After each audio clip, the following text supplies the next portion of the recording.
You can see how to set up email account in cPanel in this video. So let's get started with the video. First, you need to sign into cPanel with cPanel username and password, which will bring you to the cPanel settings page.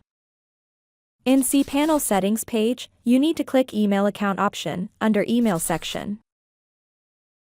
And in the email account page, you need to click this create button.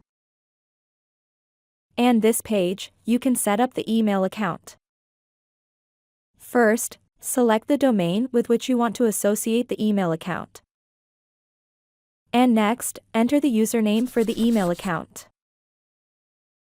Here, you can generate a password for the email account or type in your own custom password.